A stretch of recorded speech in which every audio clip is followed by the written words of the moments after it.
So today's minute is all about somebody who built this hill. It's a very fascinating person, a forgotten person.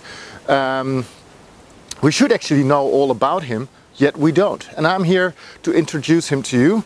So the name we're looking for today is Otto Lilienthal.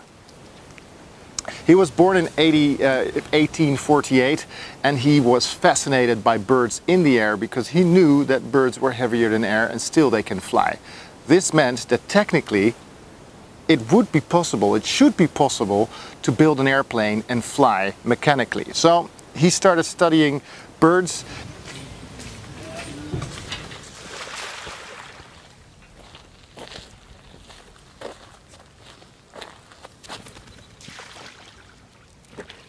And he was fumbling around with early aviation from 1874, and he succeeded in his first flight in 1891, which is of course several years before the Wright brothers did it in 1903. So he's really decades before, and the first trials he succeeded in about 50 meters of flight.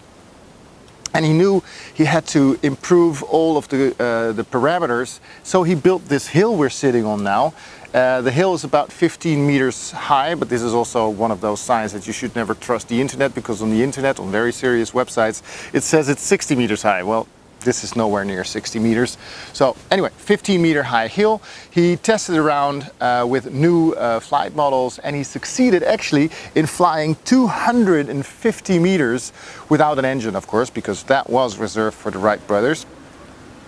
250 meters of natural flight in a heavier than air contraption. Now, in 1896, outside of Berlin, he tried another trial and he tinkered around with his trajectory a little bit too much, and he nosedived into the earth, snapping his neck, and he died the very next day.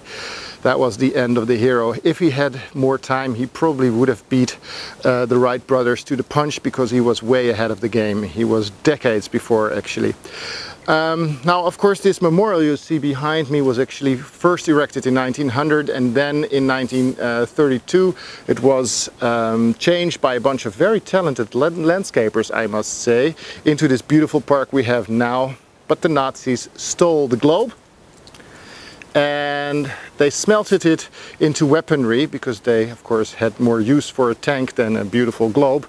It was returned to the people in 1990s, and now we have a complete park again, which is actually in need of some repair because the roof is rotted away and it's dripping and it's leaking. But still, it's a beautiful park. It's very Art Deco-ish, and I hope that they're going to restore it quickly into its former glory.